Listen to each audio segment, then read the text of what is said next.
Hi நண்பா, இந்த ஒரு வீடியோவில் நம்ம என்ன பார்க்க போகிறோம் அப்படின்னா 10 மற்றும் 12ஆம் வகுப்பு மாணவர்களை சந்திக்கும் தளபதி விஜய் சார். அதாவது கடந்த ஆண்டு ஜூன் 17ஆம் தேதி 10 மற்றும் 12ஆம் வகுப்பு பொதுத் தேர்வில் அதிக மதிப்பெண் பெற்ற மாணவர்களை சந்தித்து பரிசு மற்றும் விருதுகளை கொடுத்து வாழ்த்து தெரிவிச்சிருந்தாரு. இது பெரிய அளவில் பார்த்தீங்கன்னா பேசப்பட்டது. யாரும் செய்யாததை தளபதி விஜய் சாரும் செஞ்சிருந்தாங்க. இது பெரிய அளவில் பேசப்பட்டாலும் மாணவர்களுக்கு நல்லா படிக்க வேண்டும் அப்படின்ற ஒரு ஆர்வத்தை பார்த்தீங்கன்னா தோன்றியிருந்தது. கண்டிப்பாக அடுத்த வருடமும் தளபதி விஜய் சாரை மீட் பண்ணுறதுக்கான ஒரு வாய்ப்பு கிடைக்கும் அப்படின்னு நிறைய மாணவர்கள் பார்த்தீங்கன்னா நல்ல ஒரு மதிப்பெண்கள் பெற்றிருக்காங்க. தற்பொழுது 12ஆம் வகுப்பு மாணவர்களுக்கான பொதுத் தேர்வு ரிசல்ட் வெளியிட்டாங்க.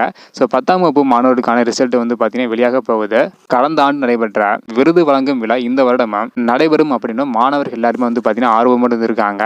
வரும் ஜூன் மாதம், அதாவது அடுத்த மாதம் 10 மற்றும் 12ஆம் வகுப்பு மாணவர்கள் தொகுதி வாரியாக 3 இடங்களை பிடித்த மாணவர்களை சந்தித்து வாழ்த்து மற்றும் பரிசுகளை தளபதி விஜய் சேர்ந்து வழங்க போறாங்க.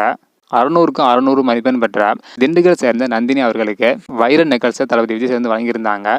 +2 மற்றும் 10th படித்த மாணவர்கள் யாராவது இந்த வீடியோ பார்க்குறீங்க அப்படின்னா நீங்கள் தளபதி விஜய் சாரை மீட் பண்ணுறதுக்கான வாய்ப்புகள் இருக்கா இல்லை அப்படின்றத மறக்காமல் கமெண்ட் பண்ணுங்க.